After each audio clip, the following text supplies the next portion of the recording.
manifesting as the goddess, we receive these gifts as a sacred offering, celebrating our interconnectedness with all of life. May they nourish us and strengthen us that we may be capable of bringing benefit to all we touch.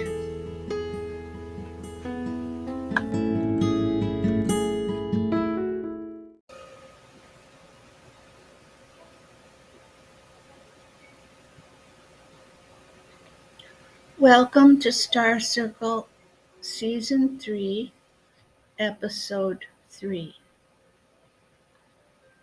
The focus of this podcast today is the natural health practices that can be used to completely recover after a serious injury requiring emergency medical and surgical intervention.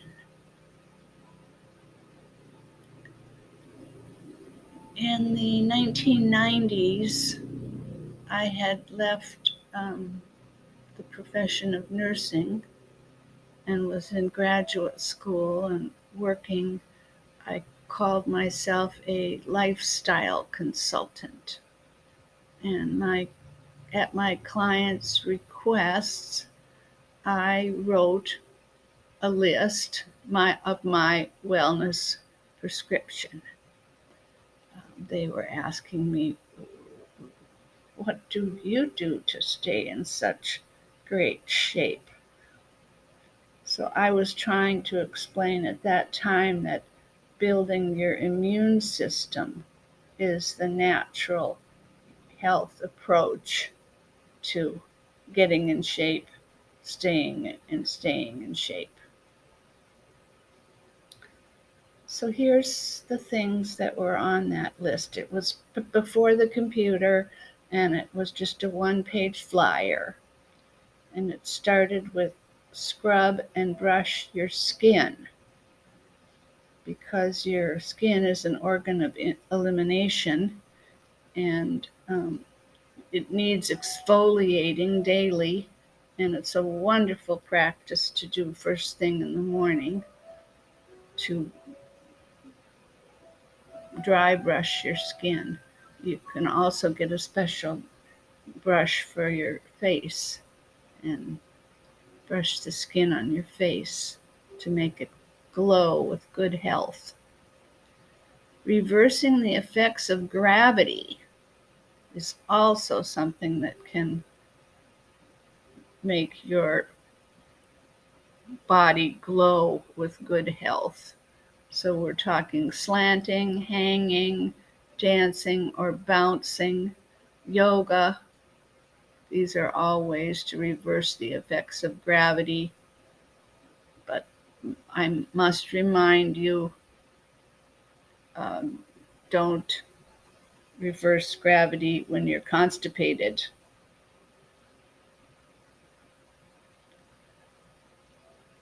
Reversing the effects of gravity actually benefits all body systems.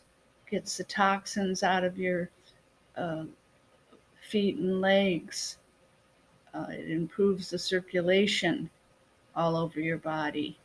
In the gut, it lifts all those organs that are just piled on top of each other, lifts them up. You can immediately feel the difference. It helps get nutrients to your brain, and your face, again, glows with good health. The reason I say make sure you've had a bowel movement before you do your yoga or slanting is because you want good, clean fluids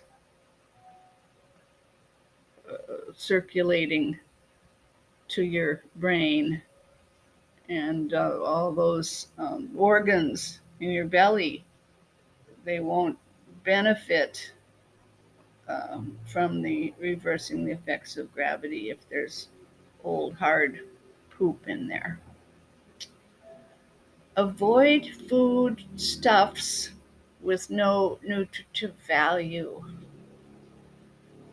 The 5 evil whites are an excellent example of food with no nutritive value.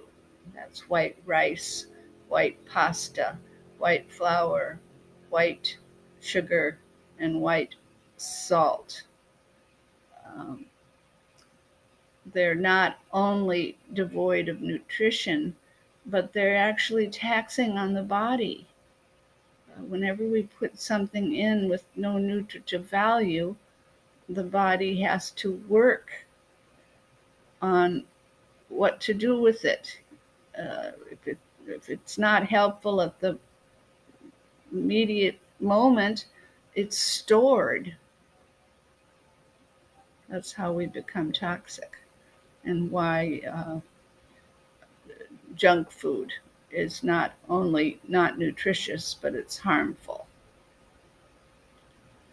Drink lots of pure water. A good recipe for that is um, the not a recipe, it's a math problem. You take your weight and divide it by 2, and that tells you the ounces that you should drink every day. So again, your weight divided by 2 equals the number of ounces that you should drink every day. So that's a minimum. And of course, if you are um, working out, uh, exercising, sweating a lot, working hard physically, you need to replace the water that's you're sweating out. You need to replace more, but minimum your weight divided by 2 in ounces every day. Eat lightly. I can't overemphasize that overeating is one of the worst things. I think probably the worst thing we do to ourselves.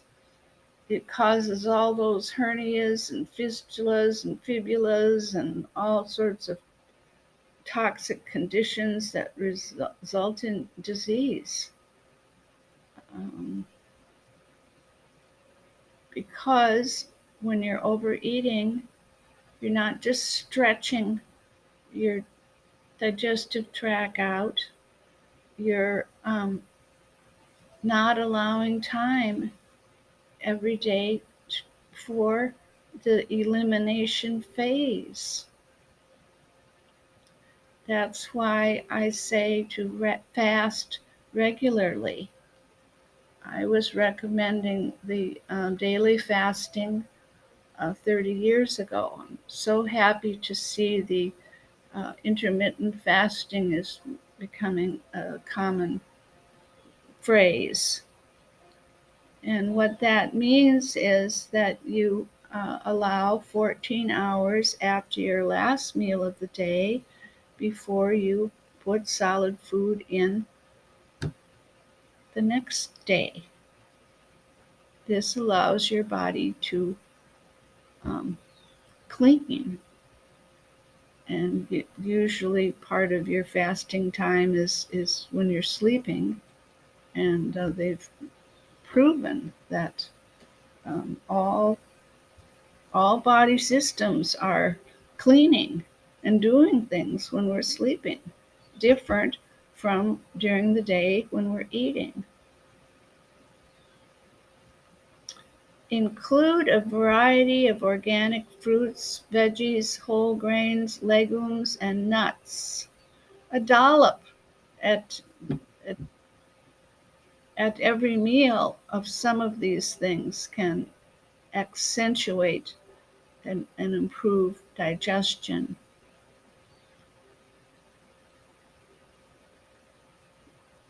Actually, that was a mistake. I'm going to get into food combining theory later. You don't want to have all that at once.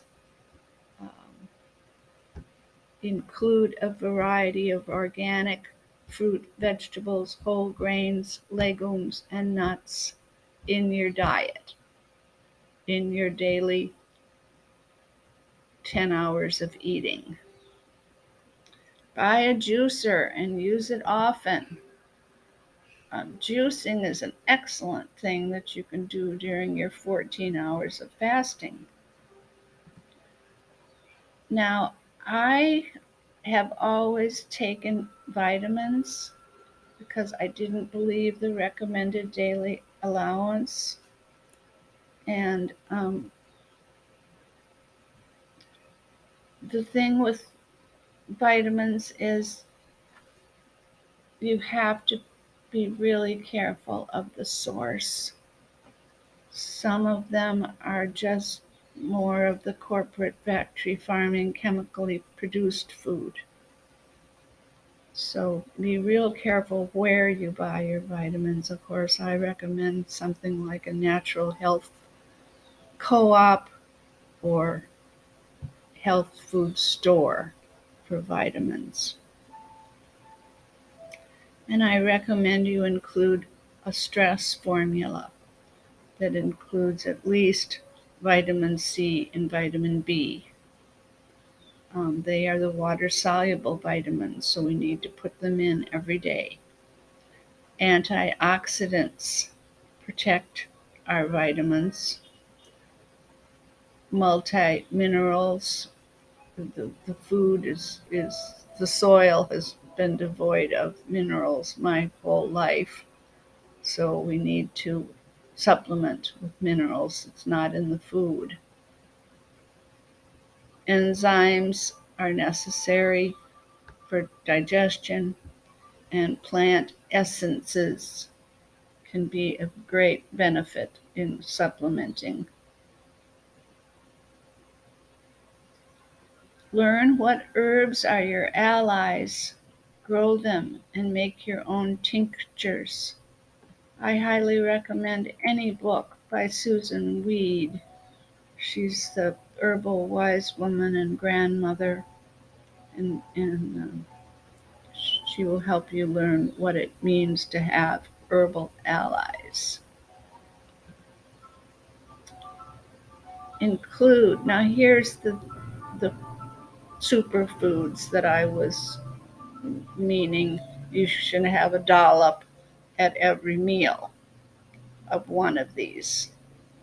Include algae, spirulina, green leaves, wheatgrass, chlorophyll, and or sprouted seeds. So we're all about alternatives. I mentioned the evil whites right off. There's wonderful alternatives. I love the cauliflower rice, and you can use root crops to make things you would use flour for. Um, the most exciting trend in health food for me, I think, is these little machines where you can make any kind of shaped noodle that you want out of vegetables. Zucchinis and carrots make great pasta. The Himalayan pink salt is a wonderful alternative, and real maple syrup is also an excellent alternative. But let me mention some herbs that are very useful instead of pharmaceuticals as an alternative to pharmaceuticals. Now, when you have a serious life-threatening infection, by all means, take antibiotics. Um, but if you can go natural, golden seal and echinacea are excellent antibacterials, and they don't kill all your good stuff. That's the problem with antibiotics. So every day with cooked food, and especially if you've had a round of antibiotics, be sure to use your probiotics, especially acidophilus type living organisms. You can kill internal parasites with clove, wormwood, black walnut, cayenne pepper, garlic, papaya, and pineapple. You can clean your kidneys with parsley, corn silk, uva ursa, ginger, B6, and magnesium. You can clean your liver, gallbladder, and blood with castor oil packs and burdock, licorice root, milk thistle, turkey rhubarb, olive oil, and food grade peroxy.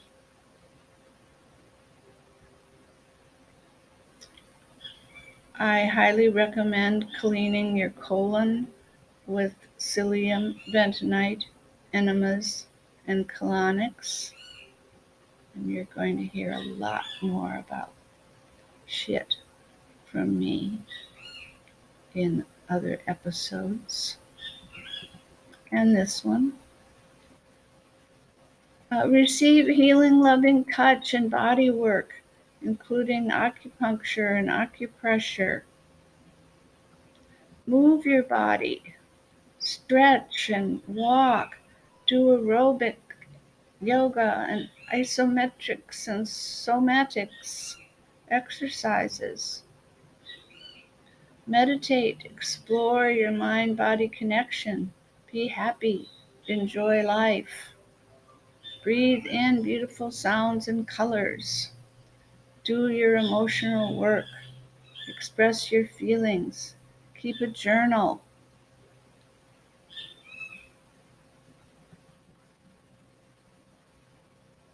So I added a few things over the years. One of them was take care of your teeth. Pus near your brain has been called the number one cause of depression and mental illness. They actually told us that in my nurse's training 50 years ago. Okay? So don't neglect any infection in your teeth. Get it taken care of immediately. Hoe your garden naked. The entire surface of our bodies need exposure to clean air and sunshine.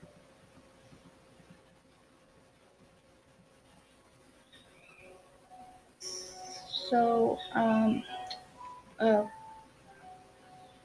I was finishing my PhD in natural medicine, and I was talking to a female emergency room medical doctor whom I respect a great deal.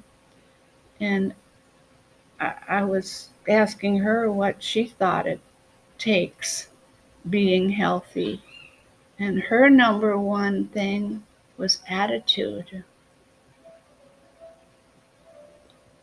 And then the last thing I added to the list was to treat yourself like you are the goddess. So hence we are doing body temple retreats now and talking about how to take care of yourself so that you can be your highest, most excellent, awesome, capital S self. Then I broke my back really bad.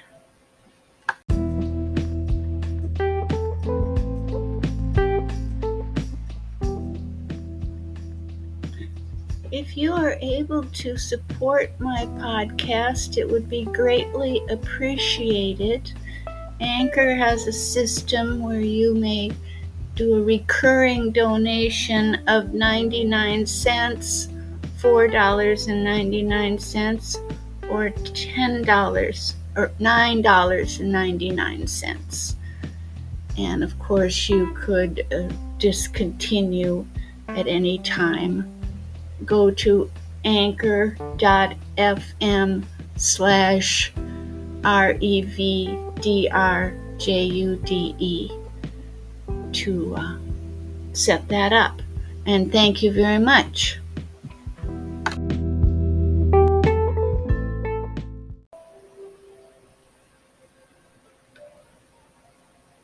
Star Circle episode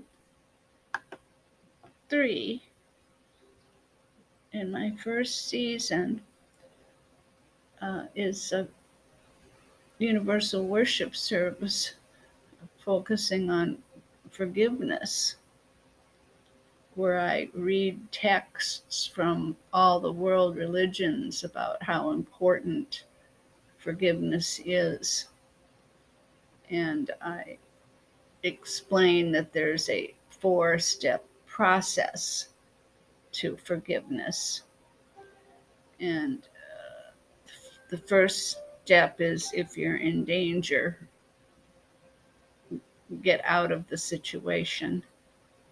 The second step is to look at your feelings, feel your feelings around what you think happened or is going on. And the third step is to reframe it if you can, to look at your abuser in a different way, kind of the moving beyond victim consciousness idea. So in 2012, I left what I thought, was a wonderful relationship. And then I realized that it wasn't anymore, and that it had become abusive. So I started writing this 4-step process, and I removed myself from the situation. I started the dealing with my feelings about what I thought was happening, and that chapter was called An Abusive Relationship, where I thought that I had never been in a abusive relationship, and then I kind of realized, well, maybe all the men I'd been with had been bullies, and I had been the classic echo to narcissists all along. But anyway, that's another story. My third chapter, the reframing, I called To Love Again. And I'm going to read you a quote from that. If I'm ever going to learn to love again, I have to let go of this hatred and anger I feel for himself and his side of the triangle. I release them. I set them free. I release me. I set myself free. I forgive them for being themselves. I forgive myself for not being myself. I now embark on the wonderful journey of reclaiming my magnificent, sacred, holy, and happy self. So there's a reason that I jumped in my podcast to the subject of forgiveness, and it is that I realized I had not completed the 4th step when I was reviewing my wellness prescription for miraculous recovery. It was like a glaring hole. And so I thought, I need to take care of this before I can finish my podcast. So let's look at the last step in the forgiveness process. It's called reconstructing your life. Reconstructing your life means getting back on track or even setting a new direction. The best way to remove suffering from your life is to act with the intention to reduce the suffering of other sentient beings. It's better to focus on the future than the past. One of the beauties of forgiveness is that the more people in the past whom we forgive, the fewer people there are in the present who seem offensive and irritating. Excuse me.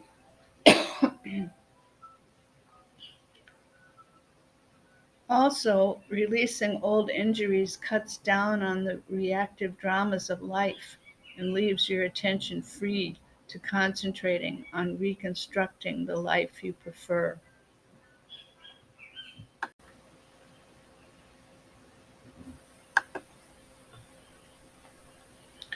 The first and last person you need to forgive is yourself. It helps to remember that you always did, for one reason or another, what you felt you had to do at the time. So, another quote I thought was useful in, or maybe the first quote I put in my uh, writing about this chapter, comes from Ram Dass. The ego is based in fear. Spirit and soul are based in love. Live in love. Again, that was by Ram Dass. So it's been 10 years of letting go. I now see that letting go is really a constant 24/7 spiritual practice we need to um, embrace. We need to let go with every breath. We need to let go every time fear comes up. We need to let go of self obsession. We need to let go of our ego. So I was getting ready to tell you about all the wonderful things I've done to reconstruct myself and how I've committed my life to being of benefit to all beings, that I never even think about himself anymore. But I still think about him every day. And I'm seeing those thoughts. I am seeing those thoughts as being more loving as I let go. But I also see that I'm not done with forgiveness. Perhaps we're never done with forgiveness. Maybe it's a daily um, spiritual practice too. Um, my brand name, Reverend Dr. Jude, is touted as an expert educator in natural medicine, nutrition, and detox. But Jasmine Crystal Tara B, that's my spiritual name that I've acquired in the last 10 years, and it's the name that I titled this chapter, the person I've reconstructed myself to be, is still very, very much a student.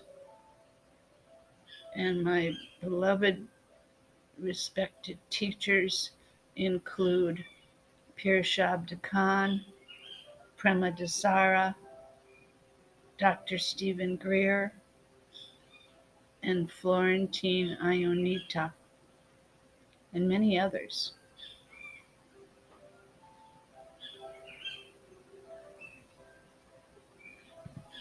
So I'm working on the podcast and I'm working on the forgiveness thing. And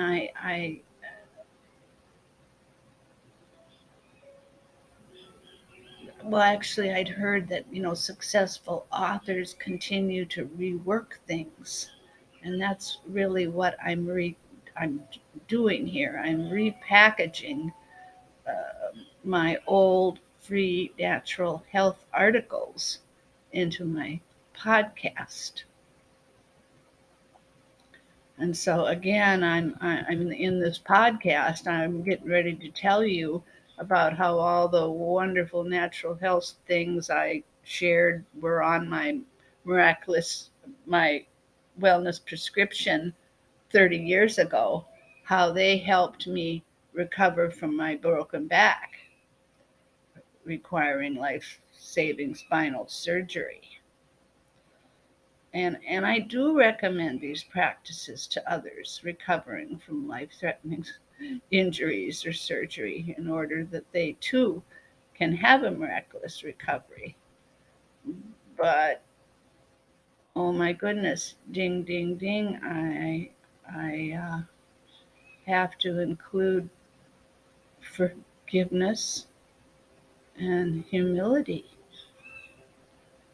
The first time I looked at the my wellness prescription for miraculous recovery, the article, oh my goodness, it was like a ton of bricks hitting me in the head.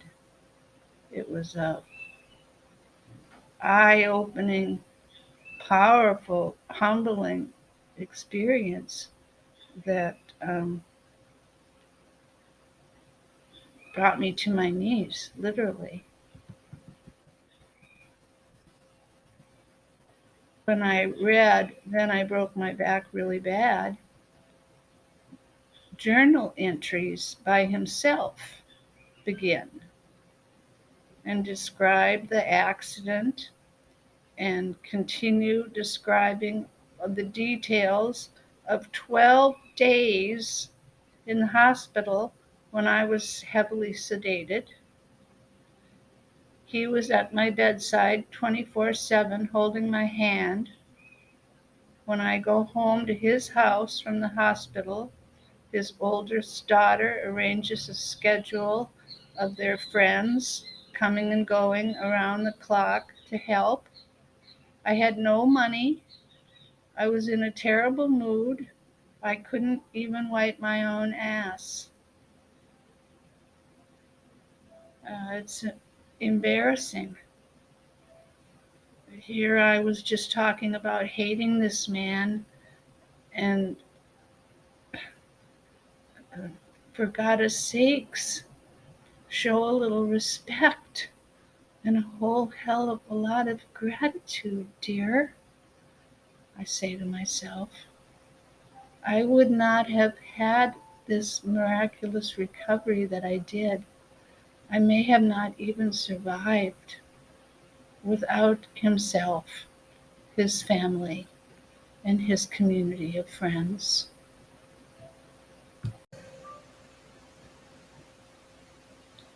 Okay, so what happened? I was a green rider and just wanting to be part of this wild woman horse club so bad. I was doing something I shouldn't have been doing. I had borrowed a young, huge horse and taken him home, and he wasn't happy. So I rode him out to the camp and got another young um, horse that I thought they would keep each other company. And I was going to, it's called ponying, meaning I'm riding the great big horse and I've got the little horse on a rope. And well, they weren't having any of it.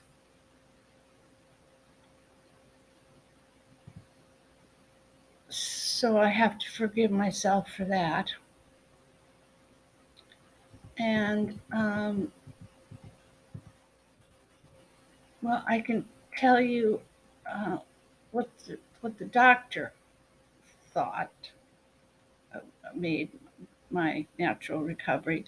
But first, let me go back to the hospital. Is that when I realized I was going to have spinal surgery for a broken lumbar, and I understood that what the, the, the current um, treatment was two 12-inch rods on either side of the spine, fusing 12 inches of the spine. And I knew from nursing that people who have that are never comfortable again, sitting, standing, doing anything. So I was like, I can't have that. I'm a dancer, I'm a mover, I'm a natural healer. I can't be fused. So, because I was in such great shape, he was able to do this new experimental kind of thing where I have only uh, two. I'm fused from L4 to L2 with this like C clamp thing and some screws. So I was in a body cast for 4 months. And when I went to my first doctor appointment, I think it was at 2 months, he said, "Oh, I can see you're wearing your cast." And I was like, "Well, how can you tell?" And I was. And people like a cast. People had wrote all over it, and it was removable so that I didn't have to wear it when I was in bed, and so that my people who were helping me would wash it off so it didn't look so dirty.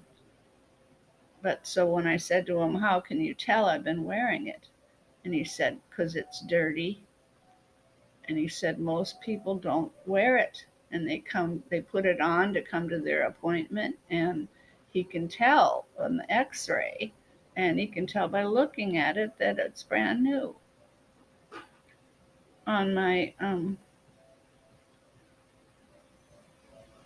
fourth appointment, or maybe third appointment, maybe it was the last appointment or the one where I got out of the cast, um, he said he thought the reason that I was doing so well is because I hadn't gained a lot of weight.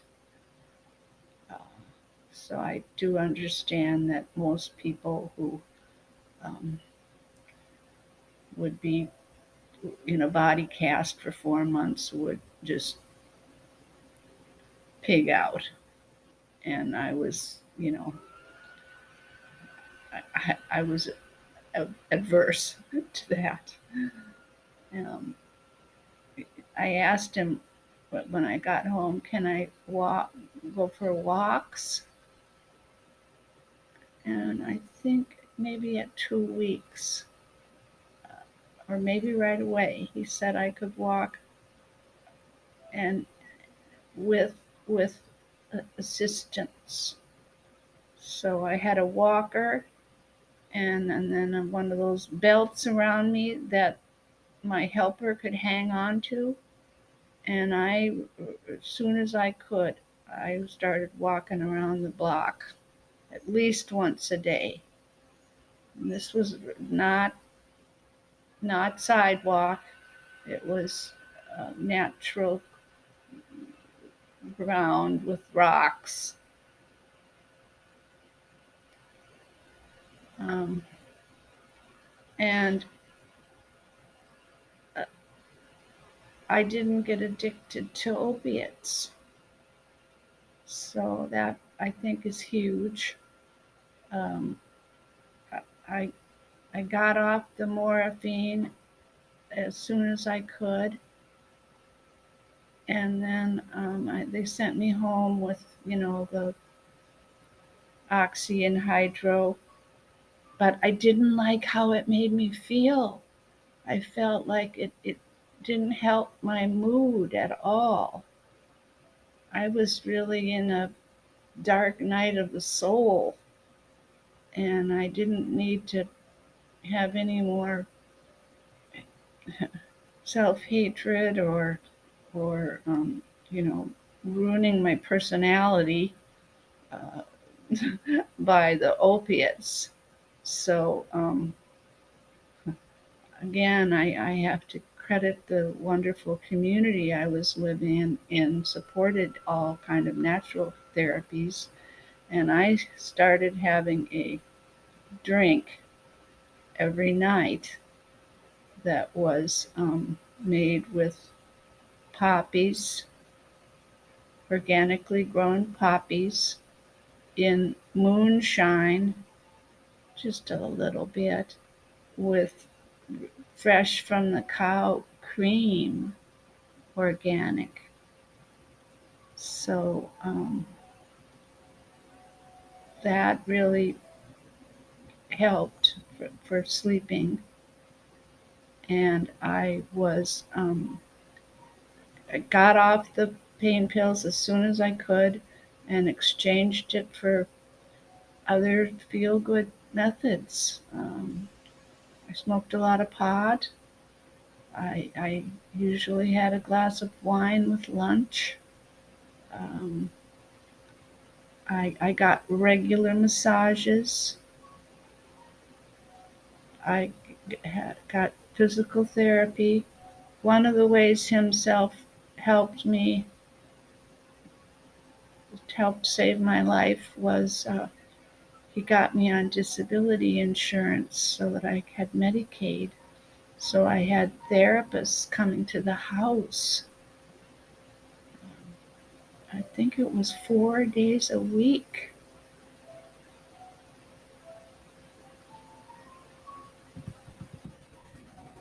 So the the thing that other thing that's really high on my list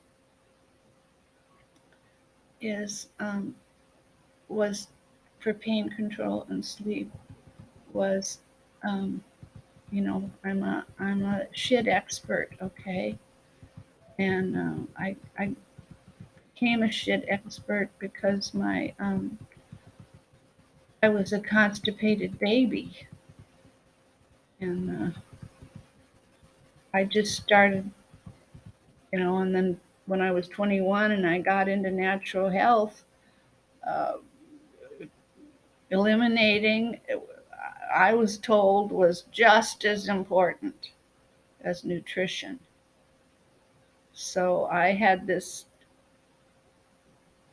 a 22-inch waist with a 15-inch scar that went from my navel over to my left hip and then up to my uh, lowest thoracic vertebra, which they took out and ground up into paste and used it in this titanium mesh shield around the burst and compressed and pierced uh, spinal cord. And a vertebra grew back there in its place through the cage, and my rib they took out grew back. And I am not sure that would have happened if I wasn't pain free and sleeping well and getting a little enema twice a day. Now, I couldn't do it myself, and we're not talking a full on enema, but this was part of his practice, okay? He was 20 years older than me, and when he was this happened to me when I was 50, so he was 70. When he was 45, he had discovered colon hydrotherapy, basically, and he had rigged up in the bathroom where he had a hose with a little nozzle on it, and he would spray. He used a lot of force and pretty hot water, and he did not put it in. He just sprayed it on his asshole after taking a shit. Okay, he took a shit in the toilet every morning, and then he got up and he stepped into the shower, and while showering, put this special nozzle on, this tube, and sprayed his asshole with forceful hot water, and opened up this door in the bottom of the shower, and a whole bunch of shit just fell out. Okay, so this was his secret to longevity and being as happy and healthy as he could be. Okay, so immediately as soon as I got home, I didn't shit the whole time I was in the hospital for 12 days. And then in order to go home, you have to shit. So they gave me a suppository. And oh my God, that was the worst, most foul shit of my life. Okay, so when I got home, we immediately started with I would step into the shower, and I had my own nozzle, and I used comfortable body temperature water, and I put the little nozzle up close enough to, or somebody did to help me when I couldn't reach my asshole. Um, just put the nozzle up against the asshole close enough, not really inserting, but close enough that the water would go in. So I put a little bit of water in there, maybe a cup or two, and then little rocks, rabbit pellet, hard raisins would come out. And I did this every morning and every evening before bed, the whole time I was in the body cast. It just made sense to me because it was a lumbar vertebra that we were trying to heal. The whole area was inflamed, that I could barely sit on the toilet, much less do any stressing and straining, squeezing out a hard turd. Anyway, so I believe that this contributed immensely to my miraculous recovery, and maybe it was the biggest thing. Um, so I don't believe there's any other issues on the list that I need to just share and discuss with you. Um, Other than if something happens to you where you need help, or let me back up. When we injure ourselves, our chances of re-injury increase exponentially. Okay, so when you cannot take care of yourself and are in danger of injuring yourself, you must get help. You must accept help when you need it, okay? Let your friends and family help you and take care of you when you need it. All right? If you're not feeling good, it's really hard to wash and chop your vegetables and make your juice. You need help. So please include that in the things that you're going to do for yourself if you need it. Another thing I added to my list regarding attitude is don't take anything personally. And I've since read many times, many places, that this could be the secret to happiness.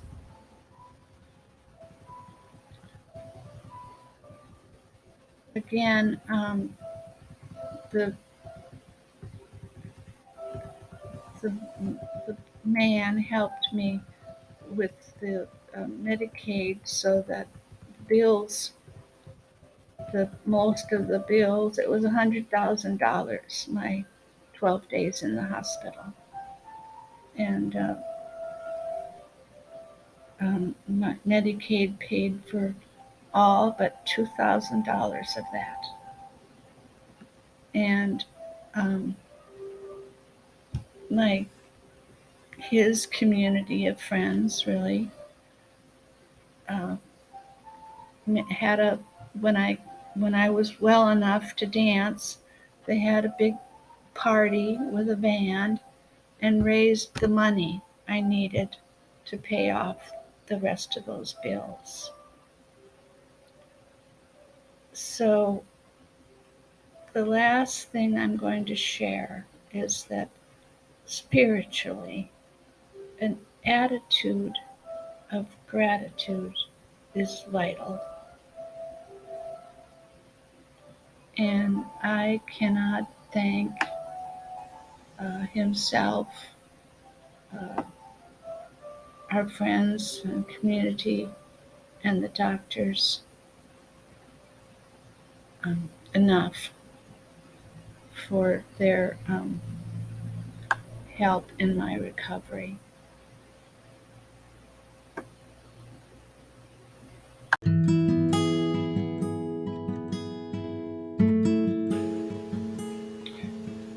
Everything lost is found again, in a new form, in a new way.